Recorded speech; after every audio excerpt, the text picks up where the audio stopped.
The good news is Rory Kerins survived the waiver wire, but the Flames lost a very effective depth defenseman along the way.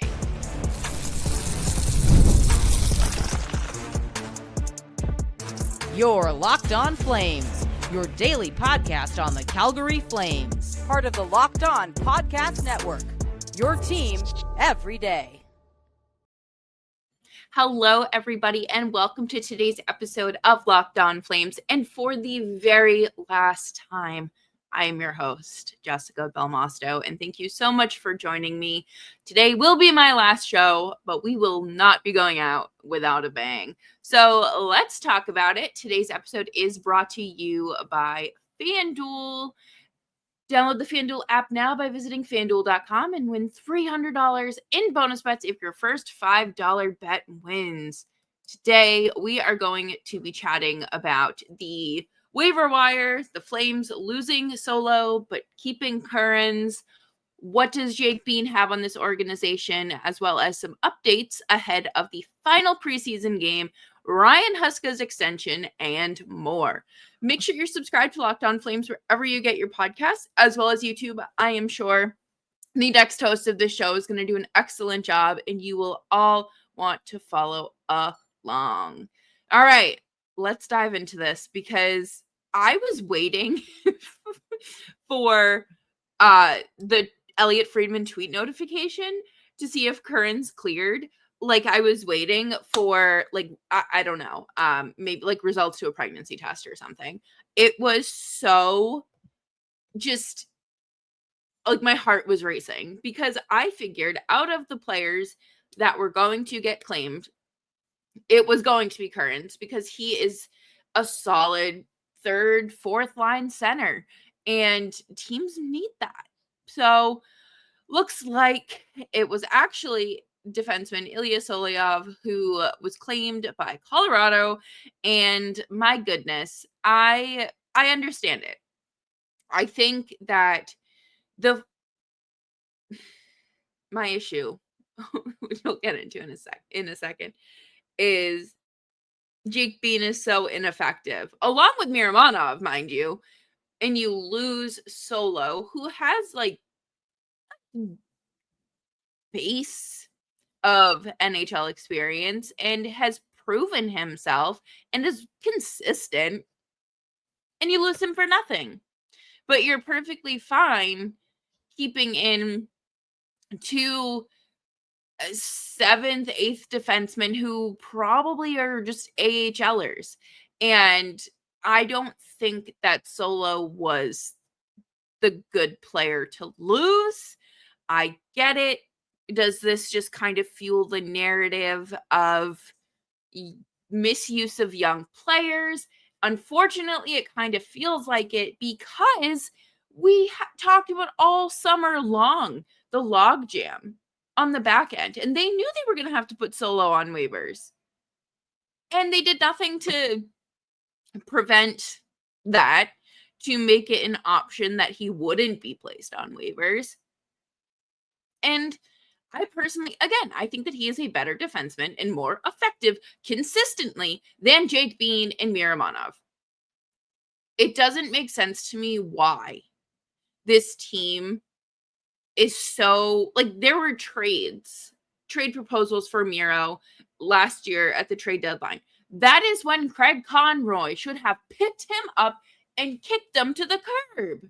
It doesn't make sense to me, because then you have one less spot that you want to get younger, you want to get better. You're not going to get younger and better by keeping Jake Bean around. I'm sorry. But good luck to Solo in Colorado. I hope you like to ski. Are you allowed to ski during hockey season? I don't know if that's like part of their contract, where like they can't engage in risky activities. So I don't know.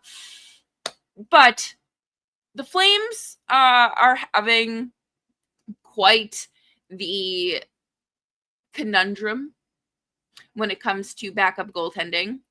I don't think we realized how solid Dan Vladar was, even if he was inconsistent. But having him as an option was always pretty good. Like, you knew I don't want to say you knew you could rely on him, but he was always there. And, well, Prosvetov and Cooley really didn't have great preseasons, to be entirely honest. It's not always their fault, but that 8-1 loss against Vancouver really gave me hope that the Flames are going to be in the draft lottery. So at least there's something to look forward to. Might be a tough 82 game watch, but maybe you get Gavin McKenna out of it. I think realistically, if there's one player to target on waivers, it's Michael DiPietro. I wanted the Flames to go after him in free agency. He excellent backup goaltender for the Providence Bruins in their AHL system and has done pretty well in terms of backing up this preseason. And it is inevitable that he gets placed on waivers unless the Bruins start the year with 3 goaltenders, which I don't see as a possibility. So I think that is something you should keep an eye out for. If this team wants to, I don't, it is very unclear. The lines are blurred when trying to determine the direction of this team. And I feel like they are more blurred than ever because why are you, again, waiving a young, solid depth defenseman who could easily take over Jake Bean or Miro's spot? You could have put Justin Kirkland on waivers and let Kerins start the season with the NHL club. To be entirely honest, I get it. Kirkland earned a one-way contract, but Kerins outplayed him. He outplayed him in just about every preseason game. So this determination of we need to get younger, we need to get faster, we need to get better. Why are you doing everything to prevent that? You're standing in the way. And I have a very difficult time believing that this team is going to be truly playoff ready when Scotia Place opens. Like the first season Scotia Place opens, which has been the plan, I guess. But coming up next, we are going to talk about Jonathan Huberdeau and Martin Pospisil missing more time for the Flames, as well as Griden's last hurrah with the Flames.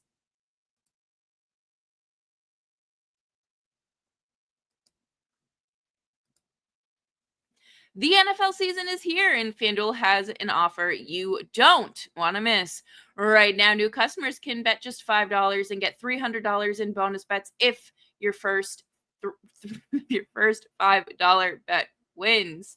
Pick a bet, put down $5, and if it hits, you'll unlock $300 in bonus bets to use across the app. FanDuel is an excellent way to add a little more excitement to your game and to your Sunday. Personally, I'm a big offense fan. Anytime a team can score, like that's what makes it more exciting to me. So I'm always happy to hammer the over, unless it's a very, realistic situation where the Flames are scoring more than 2 goals. But whether you're a casual fan or love diving into the stats, FanDuel makes the game day experience so much better. So what are you waiting for? Visit FanDuel.com to download the FanDuel app today and get started.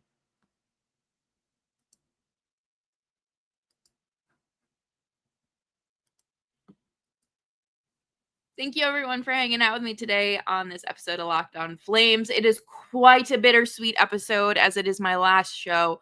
So make sure you're following me on Twitter at JustBelmosto. You can still find my work at The Win Column, and as well as Offside News.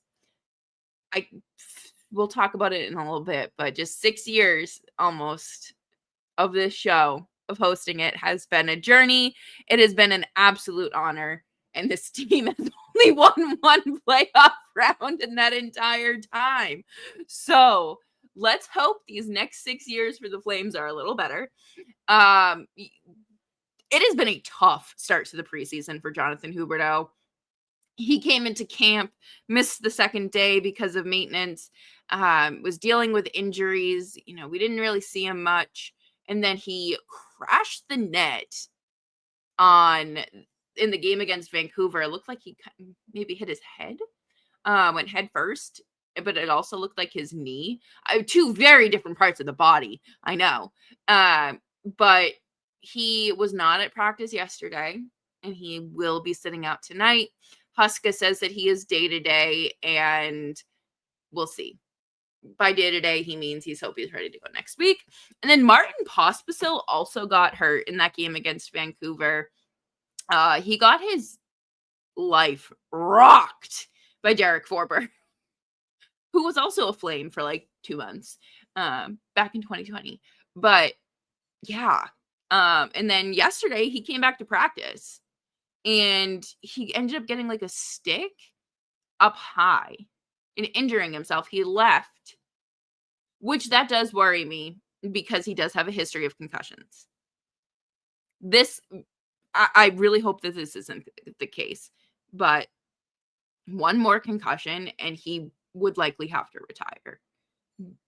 If I read a piece a few years ago, and I'm pretty sure I did an episode on it about how the symptoms from his last concussion had him ready to hang up the skates before he even played an NHL game. And that's so hard to hear, because if you've ever had a concussion, you know how hard recovering from one can be.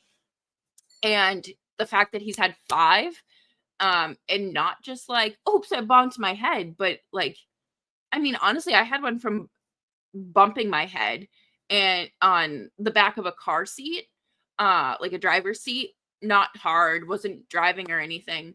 And that I was dizzy for a good 2.5 weeks. So I can't imagine what it would be like recovering from several you get playing in hockey. It's got to be very, very tough, and obviously wishing nothing but the best for both of them and speedy recoveries along the way. But obviously, your health comes first.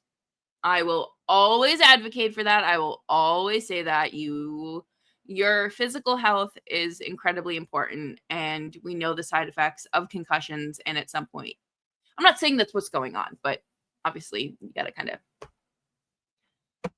read between the lines there. Is there a reason to be concerned? I mean, yes and no. The season has not started, and Huberdeau has missed a solid chunk of camp in the preseason. So I guess you could kind of look at it like, okay, well, he's an established NHLer. He doesn't need a lot of playing time. Like, look at Nazem Kadri, look at Uyghur, look at Anderson. But it's like, if there's a player that needs to get more reps and to build consistency and momentum, it is Jonathan Huberdeau. He is very much like me when it comes to doing word problems. I need a couple practice ones before I actually start kicking in for real. But I'm a little worried just because, I mean, number one, Huberdeau is older and there's still a solid chunk of time left on his contract. And I don't really know obviously the extent of things, but also you don't really want this to be the start of, I guess the decline has already been here this whole time, but you don't want this to be like a true stepping stone in that decline. I also am worried about Pospisil because obviously concussions are terrifying. You heard me talk about how he was ready to retire before he played his first NHL game, and they just signed him to an extension, and that would be a bummer for him. That would really stink, and I'm hoping it's nothing like that, and I'm just reading too far into things, which is likely. But the Flames do play their final preseason game tonight. They host the Winnipeg Jets, and Miramonov and Braden Pahal are scratches. Okay, cool. the grass is green. You kind of see it. You already know. I just don't understand why they will not trade. Or not even trade, waive Miramonov. It's such a useless spot to have filled. But whatever. I'm team Gavin McKenna. Get Gavin McKenna to Calgary. So if you want to put a bunch of pylons out in defense and a bunch of ineffective old forwards, that's fine too. I'm going to question you, but I'm not going to cry about it. So speaking of old forwards, we got a young forward making his last impression tonight with the NHL club. And of course, that's Matvei Griden. Can he win a spot with someone injured? He played a lot of time up on that top line. The Flames going forward, having Adam Klapka on their top line tonight. And that's how we're starting the season, is a choice. Again, we're just going to roll with the punches. But I think that Griden would be a great substitute for Jonathan Huberdeau, especially if you're looking to get that offense going, even if it's just a couple games. So we will see.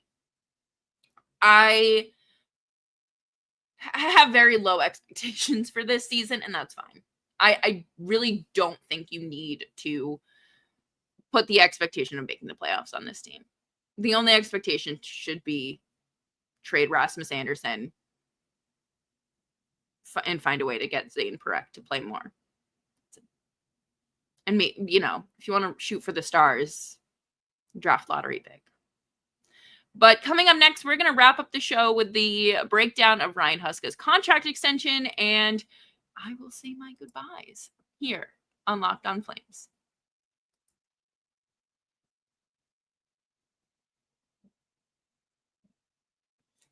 Thank you, everyone, for hanging out with me today on Locked On Flames. Make sure you are still following the show wherever you get your podcasts, as well as YouTube, because I'm sure whoever takes over is going to do an excellent job and provide some solid, in-depth analysis of your favorite team every day.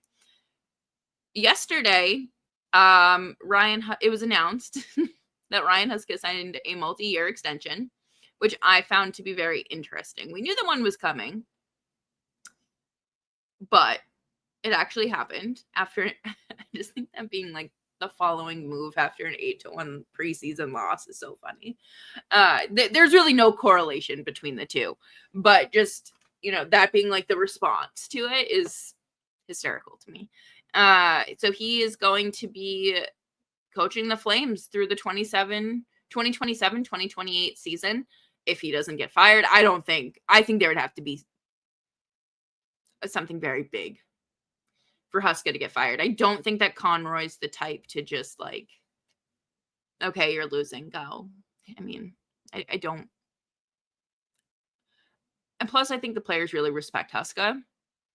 And he creates a solid environment, and it'd be nice if he could create a more exciting, system. But at the end of the day, you lack superstar talent. So I guess anything without them is pretty boring. I mean, I think it could potentially be more exciting if you add upper echelon players. But respectfully, right now, you're not in a position to trade for them. You need to hold on to those draft picks as long as you can. And I think that it makes the most sense to just reach for the stars and draft high. Because look at what you got with Zane Parekh. So, fingers crossed. I really hope that this season, I don't want to say is different for the Flames, because quite frankly, like I said, I want this team to be a draft lottery team. But I hope that just like something clicks. Like all of the people in management like wake up one night in a cold sweat and say, we need to trade Blake Coleman. We need to trade Kadri. What if we traded Pahal? What if we waive not Uyghur, Miramonov and Bean? Definitely not Uyghur. Please no. What if we do that? and integrate some youth. Like, I need that to come to them. I need to see this team get younger. We have, but it's still not young enough to order off the kids menu, and that's where we want to be. So I have had the absolute pleasure of chatting with you all about the Flames just about every day for the last 5 years. February will mark 6 years since I started hosting the show. And like I said at the start of the show, this team has only won one playoff round. Two, if you want to count the play-in round in the bubble, but meh. This team has become very important to me, and I look forward to seeing the next steps that they take to make themselves Stanley Cup contenders. If you know me, or if you follow me on Twitter, you've listened to this show at all, this show came into my life when I needed it. I had lost my dad unexpectedly in January of 2020, and I was approached about hosting this show February-ish, and I took a shot. This was going to be my first time covering a team out of my market. I really liked the Flames jerseys. I knew that they had a pretty solid season a few years prior. Obviously, Johnny Gaudreau, Sean Monahan, Matthew Tkachuk. I was really excited. And just the fact that this team has changed so much over that time, as well as I've changed, it's been an exciting journey. And I'm grateful to have had something to hold me accountable with consistency. I'm grateful to have worked alongside so many great people, to have built the audience that I have. And it's just really emotional to me, because what am I supposed to do? I haven't had really evenings to myself in a long time, because I stay up watching the Flames and record. So it's like, oh, wow, okay. But I'm just really grateful for the show. Thank you to everyone at the network. Thank you to Sean Woodley. Thank you to all the hosts that I have gotten to work with, whether it's crossovers or anything of that nature. Thank you to all of my co-hosts along the way. It's been one heck of a journey, and I will always be in the Flames sphere. Don't you worry. I will still be writing about them at the Win column and Offside News, because if there's one thing about me, I will never be able to keep an opinion to myself. So, for the final time, thank you for hanging out with me today on Locked On Flames. I'm your host, Jessica Belmosto, signing off. Go Flames, go.